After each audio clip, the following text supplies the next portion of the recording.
Today's COVID update is brought to you by Fulltech Systems, your technology center, where you'll come for the price but stay for the service.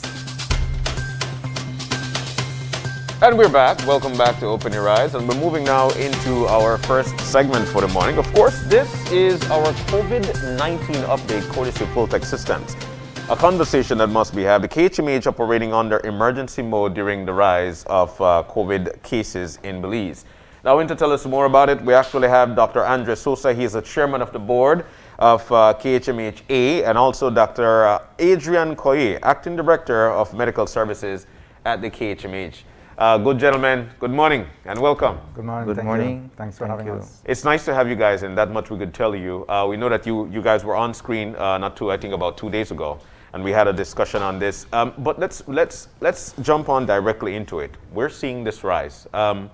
Folks are not adhering to social distance protocols. As a matter of fact, you could actually count the wait time for people now washing their hands again. We're not doing 20 seconds.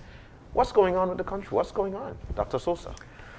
Well, I think that we have to look at it in the context of what is happening worldwide. Mm-hmm. We are seeing increasing numbers all over the world. Yeah. Even in advanced economies, that is also occurring. I guess that there are a number of factors to which this can be attributed. Mm-hmm. Certainly COVID fatigue and a relaxation of the precautions can be partly responsible. Mm-hmm. However, I think it is undoubtedly the case that with the rapid spread of the Delta variant, that is part of the reason why we are seeing the rise in cases. Mm-hmm. For us, alarm bells started ringing around the middle of July, when we saw numbers rising to where they were at the beginning of the year. Yes. We had reached a peak of 25 cases admitted at the K.H.M.H.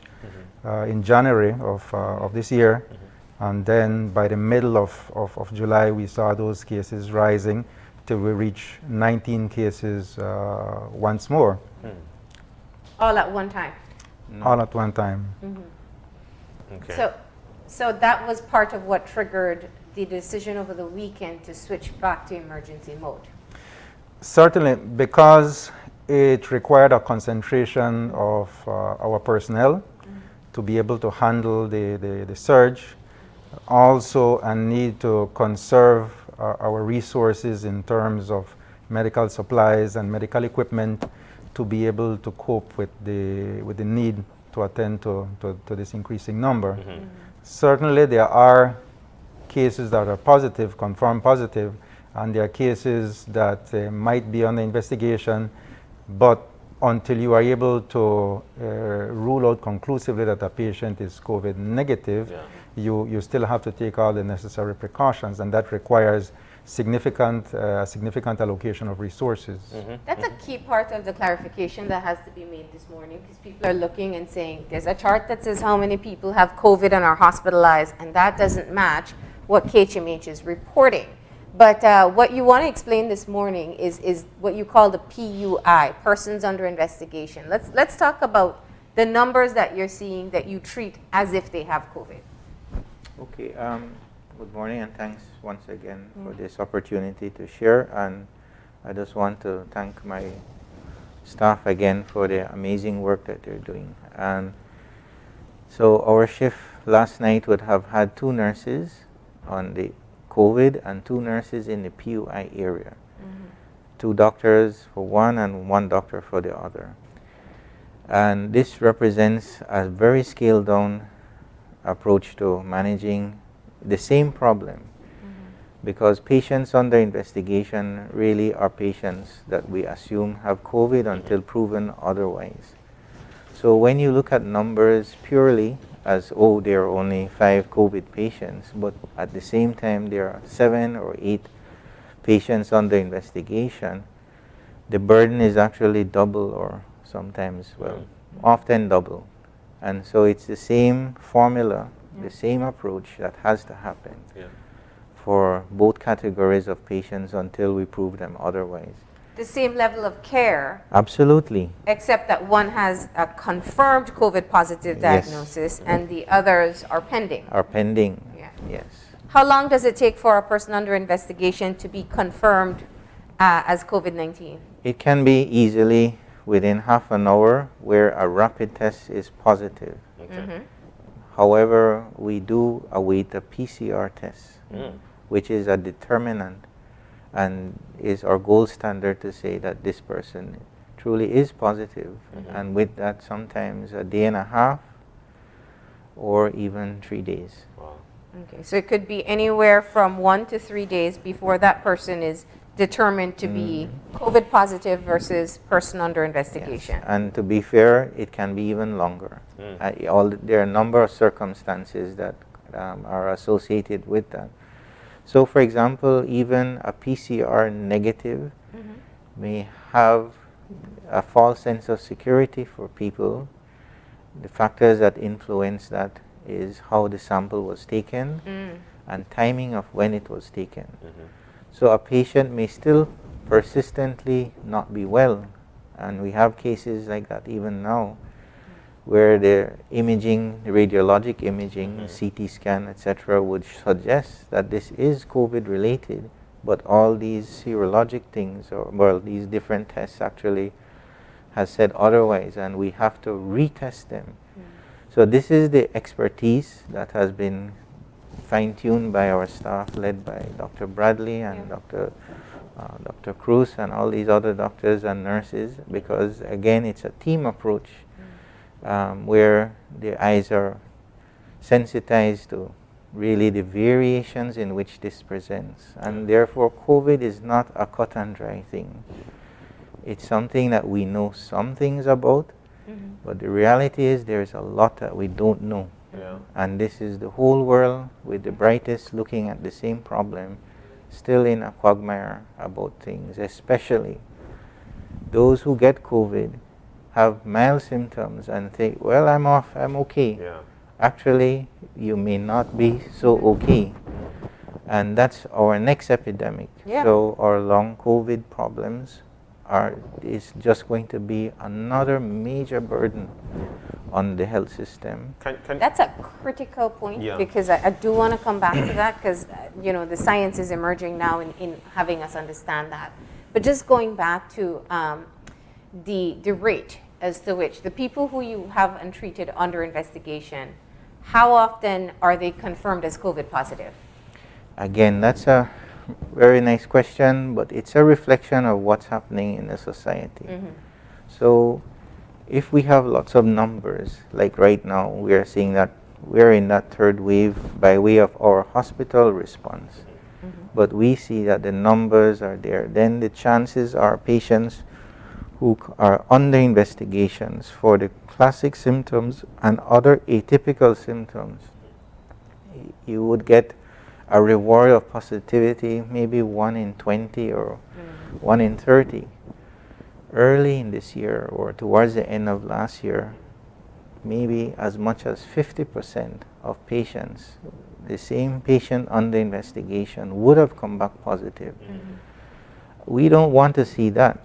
Yeah. So we're happier that we catch one or so at a time, and that is just then part of our justification for us to maintain this level of vigilance.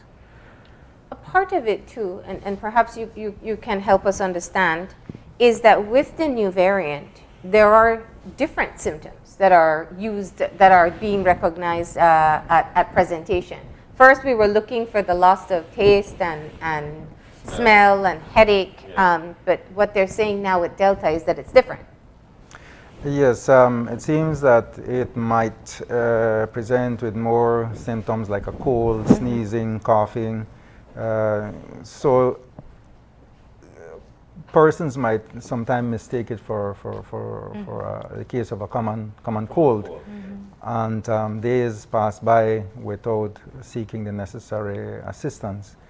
So yes, that is part of the confusing and changing scenario that we are facing. And a common cold, it's scary to make mention of, because even during the pandemic, there were a lot of people who were still getting the flu, especially at its height. And then now to know that, especially with these variants, you're actually getting the symptoms comes across as somewhat your regular flu.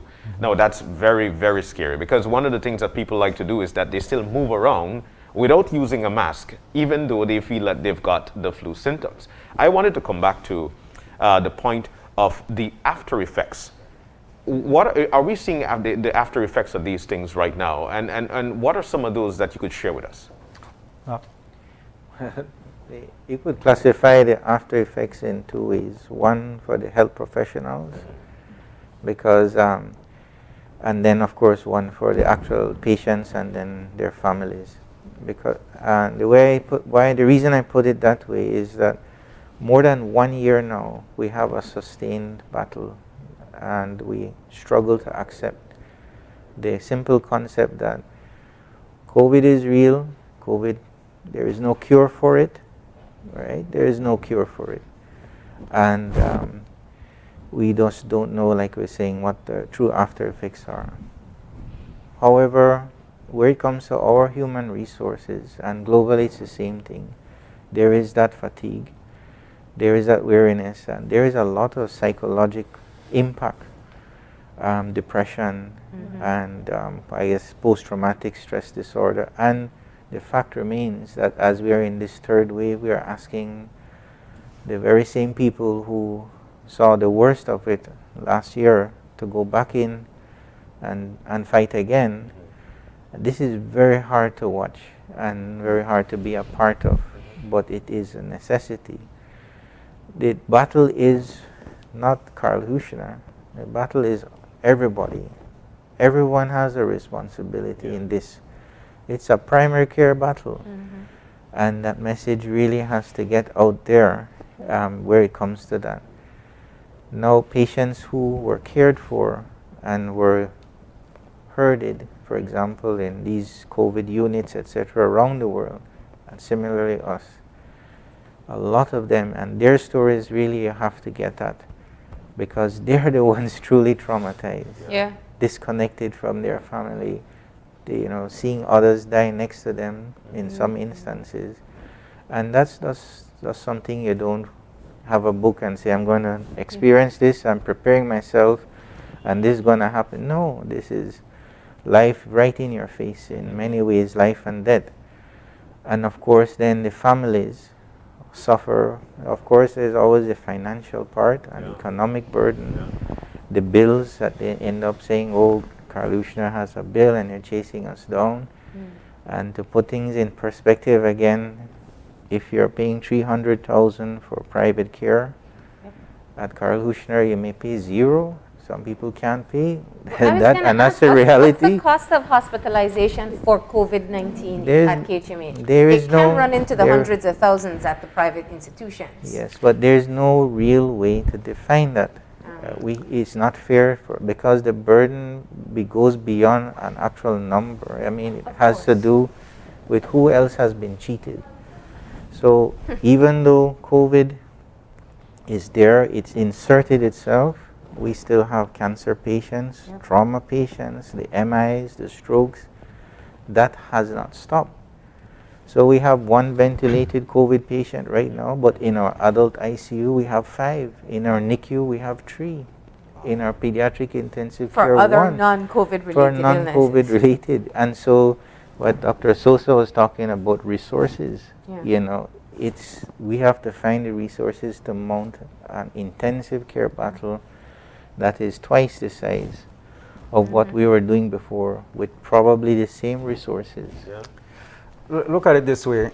The government is providing vaccines free of cost, and an AstraZeneca vaccine will cost you about $10, shall we say. It costs us on average $400 to $700 per day to treat a COVID patient. A COVID patient. A COVID patient. And of course, the cost can escalate depending on the amount of time the patient spends in the hospital. Yes, it can be many tens of thousands of dollars at the end of the day. And as Dr. Koy is saying, these are resources that are also needed by other patients. So if something is preventable, precisely. So if something is preventable, those resources could be used elsewhere. Let's look at our cancer treatment unit, for example. We've seen upward of 800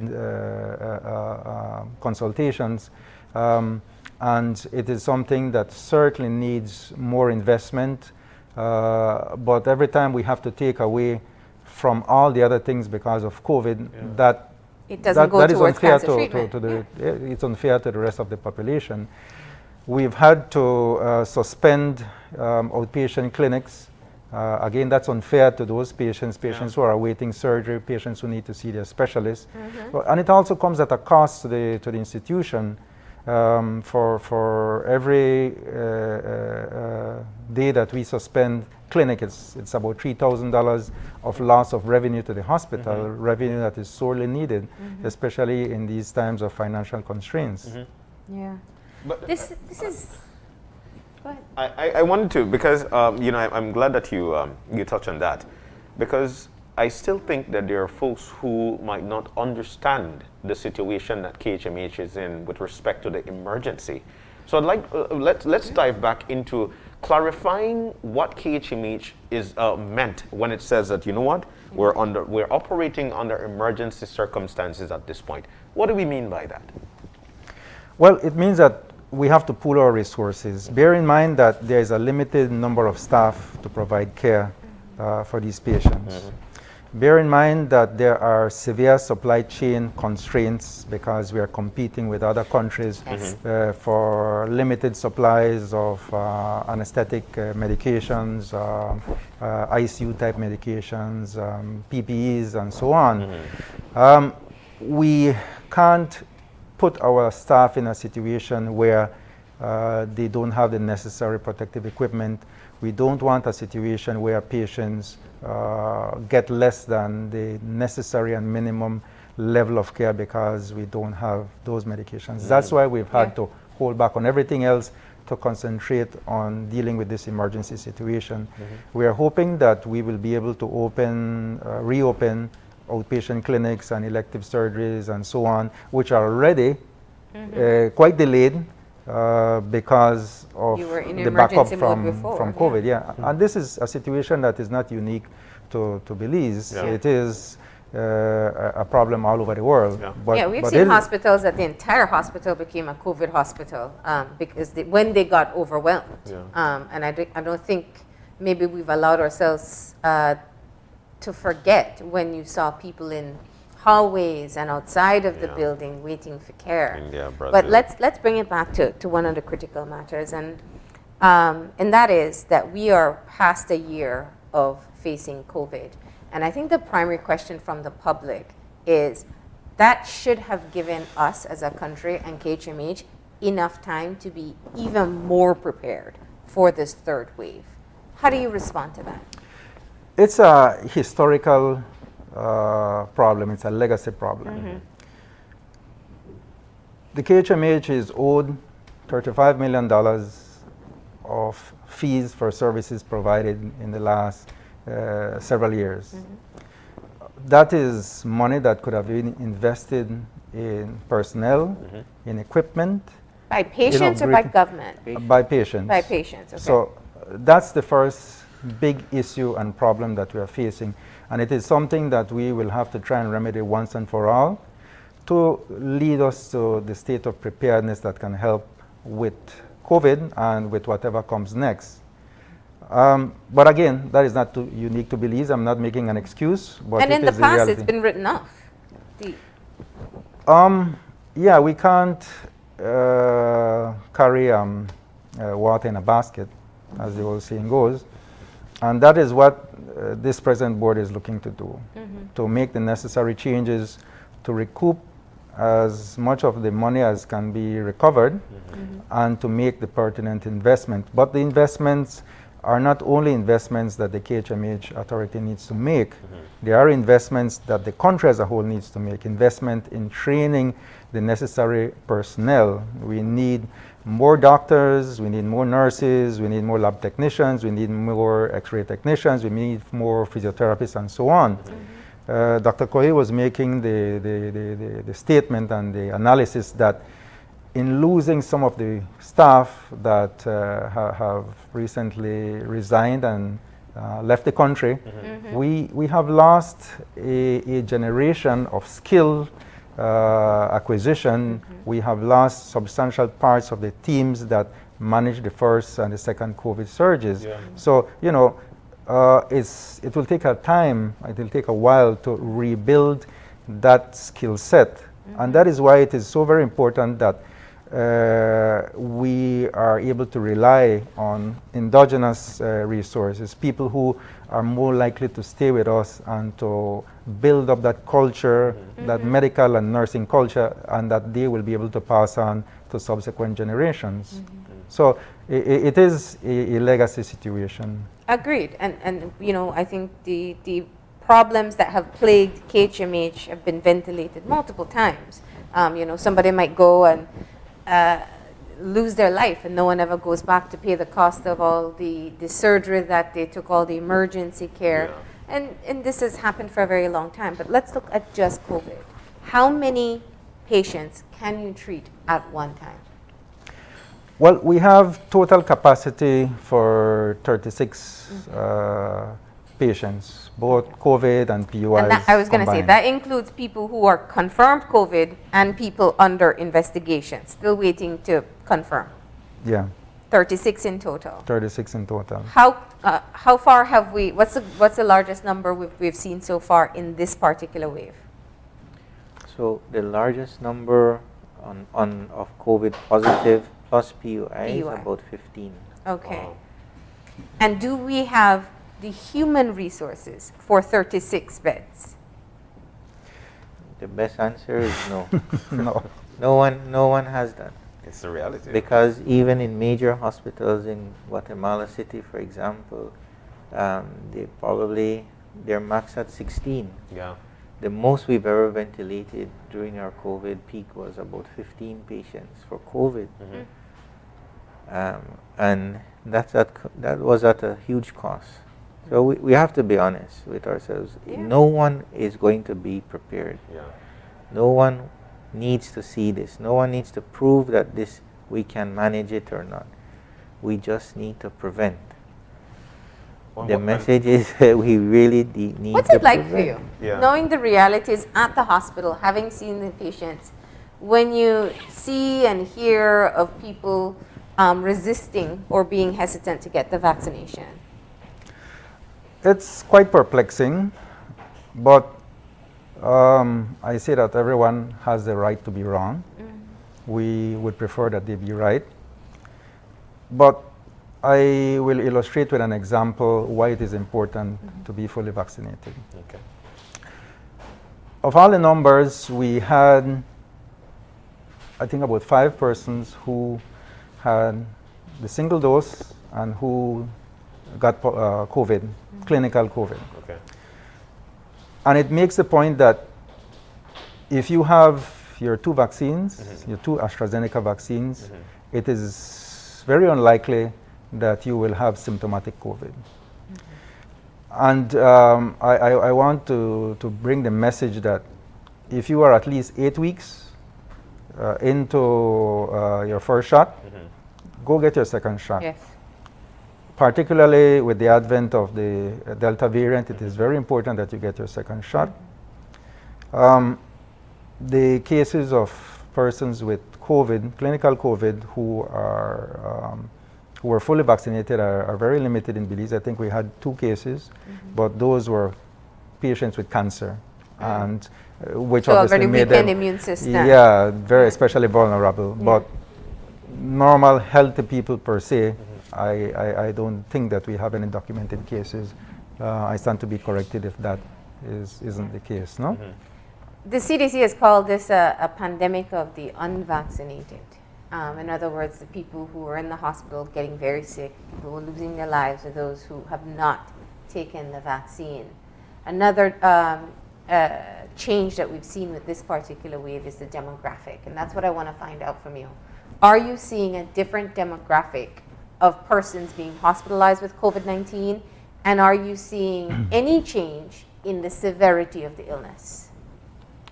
Okay, I can account for the fact that yes, we are seeing more younger population. Younger, that are, like? well, in the 20s age group. And we've had a few pediatric cases for the year, and we've had many more pediatric cases under investigation presenting with diarrheal type of illnesses, because that's something that we look out for in them. So we've seen that as an upsurge, but converting that to positivity is still quite low. In terms of the severity, again, it gives a loose assurance. Because is it what we saw before, or are there different elements? I think it's different, and we can't really account for the factors. Okay. It may be, and we keep saying about one variant, and I just want people to have a different view of it, is that there will always be mutations and variations. Okay. It don't matter what name they have. Yeah. The reality is that we have to conquer the virus in the ways that we already have. The strategies we have already, we don't need to prove it again. We just need to execute it. Yeah. Because the viruses mutate. It doesn't matter, and it needs us to transmit it one to the other. Yeah. And we don't even know which variant we have in the country. We think it's Delta, but they've detected several. There are probably Yeah. many. And there is I cannot remember which one it was, the one that we saw in Brazil that was affecting children as well. Which one is that? I think that's a Is that the beta. gamma? The beta? Well, one of the yeah. variants. Yeah. But we know that some of the new variants also severely affect children. And we don't know specifically all the variants that are in this country as yet. No. Are we So you are seeing pediatric cases of hospitalization, Yes, but not severe as yet. not severe. Are we seeing reinfections? Yes, we have reinfection cases. Like people who had it the previous Yes. waves, hospitalized again? Not hospitalized, or they will have symptoms, but Okay. not necessarily end up hospitalized. But reinfections have been documented in Belize.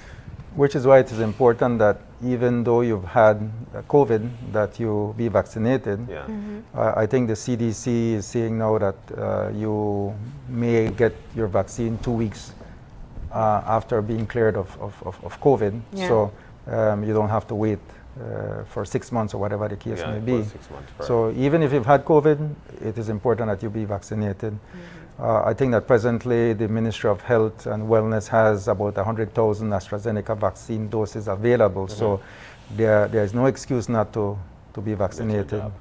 There is the hope as well that we will be able to access Pfizer vaccines later on in the year, and that presumably would be for use in the pediatric population. Yes, yes. Are there children, now that we're looking at children getting sick, are there children that are more high risk than others? Do we know? Personally, I can't say. Okay. I think we have to treat it the same way with any virus that has never been, no one has been exposed to before. Yeah. You have no natural immunity to it, and therefore the risk will be there.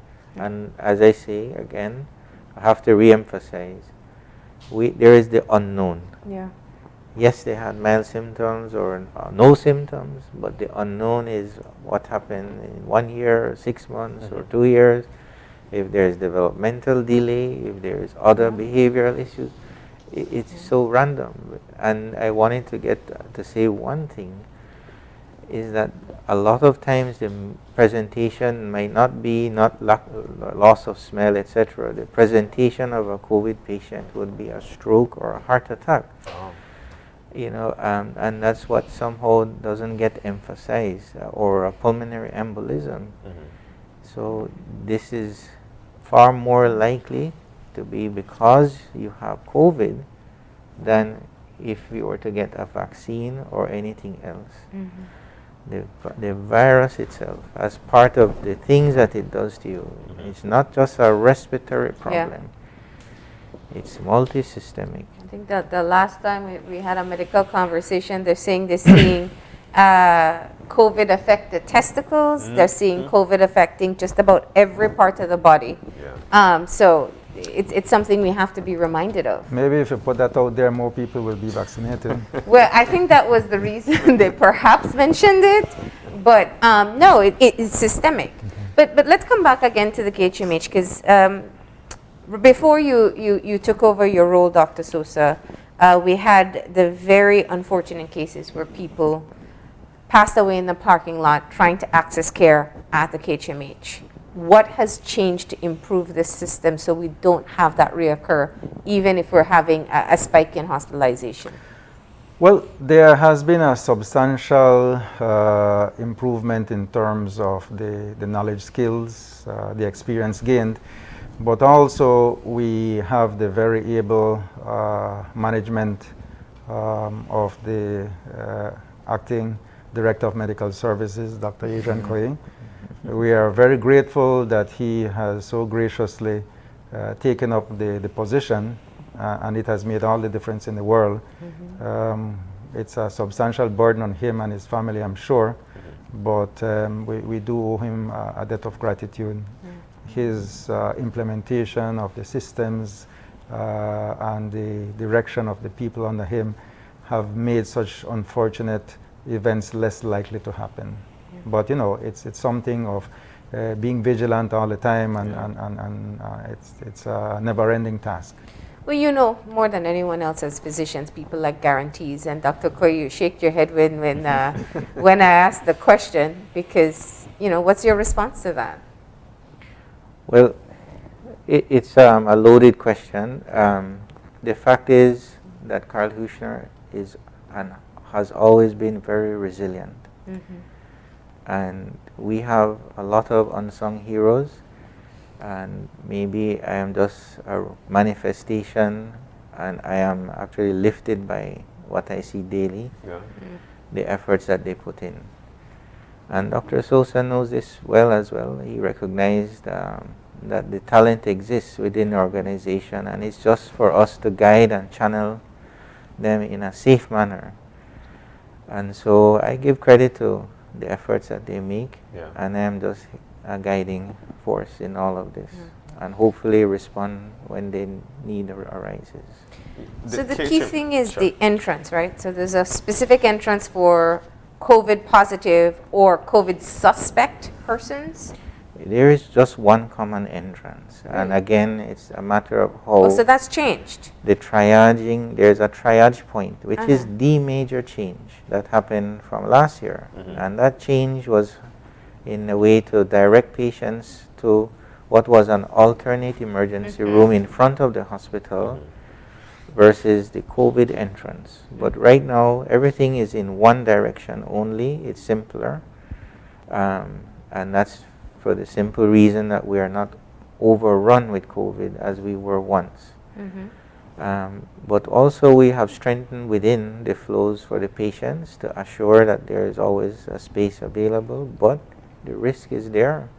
And the risk is there simply because we continue to face not just COVID, we continue to face just daily living, you know, interpersonal violence, road traffic accident, and emergencies will happen. But definitely we will continue to make changes that will strengthen again more what we're doing. And Dr. Sosa, we know that it was disheartening at the time when you actually got so many, what would be the word there, resignations, and there was an appeal for more nurses. Are you getting applications? Yes, we are. We have been recruiting very aggressively. I think that by the beginning of August, we should have recruited 30 new nurses, both permanent and part-time. So we are making substantial progress, I think. We have been able to count on the support of the Ministry of Health and Wellness. The new graduates will hopefully, nursing graduates I'm talking about, will hopefully come to bolster our numbers.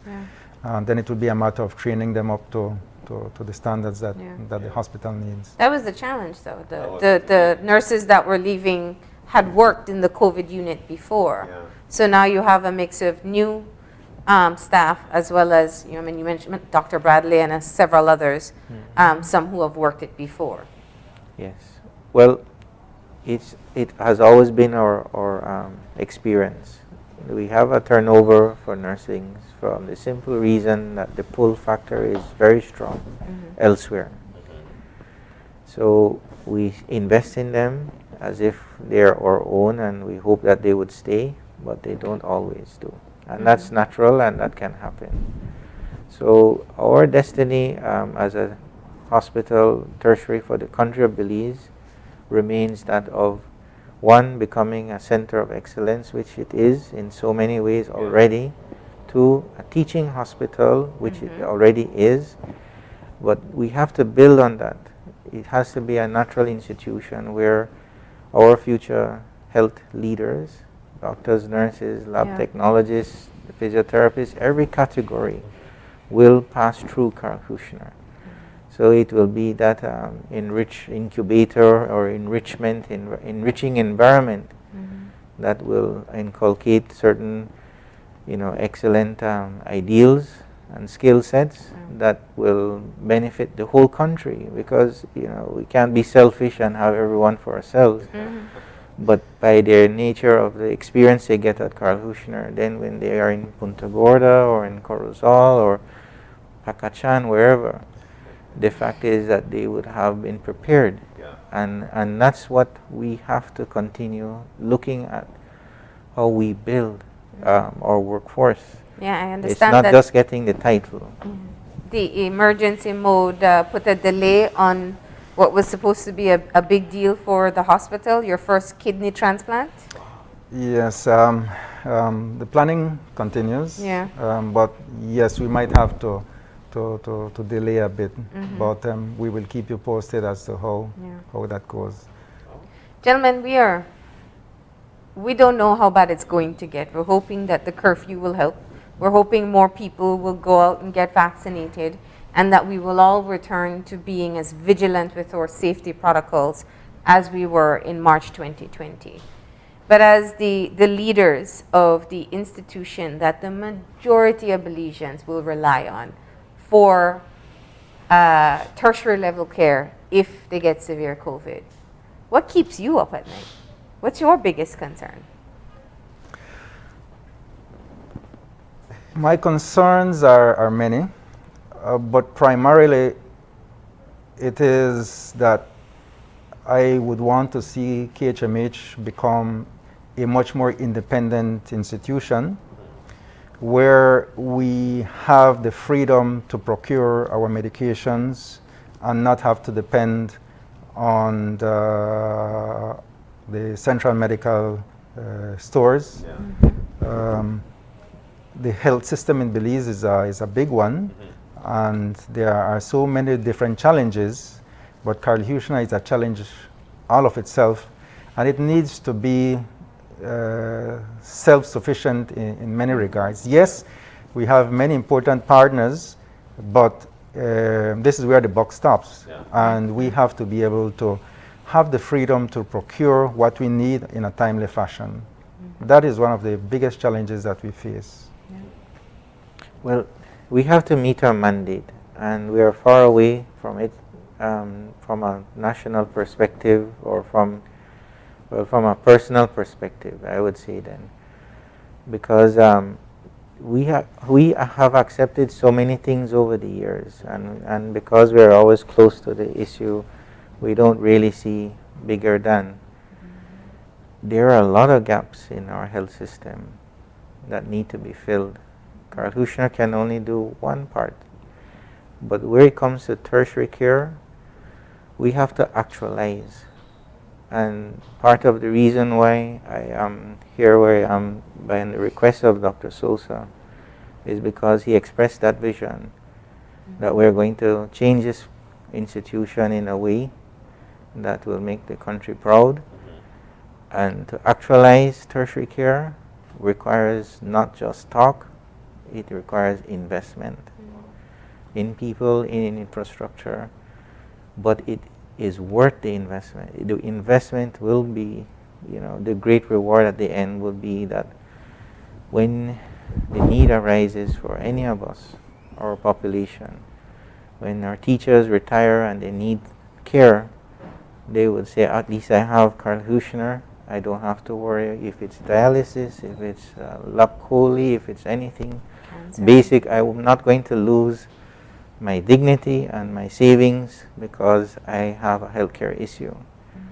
And we owe our population, we owe those people who build this country the level of care that matches the effort that they put in to help our children grow and to make this country turn over.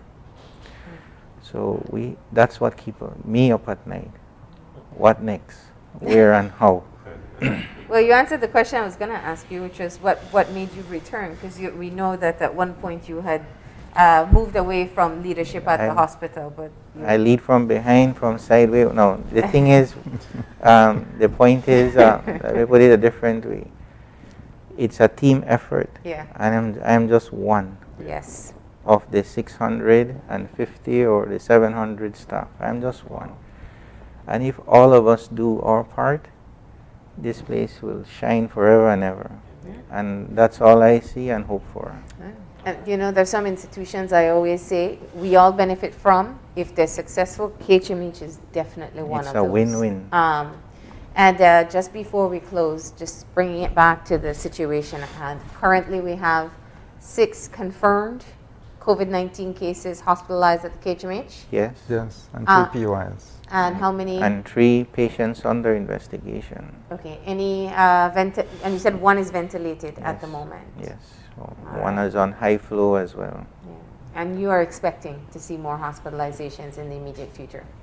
We prepare. That's all we can do, because in the end, all we can look is inward. We can't really look outward and see how many people wearing masks, this and that. Yeah. We are trying to, our nursing director and our operations and all that, they're trying to make sure that they have the right amount of staff.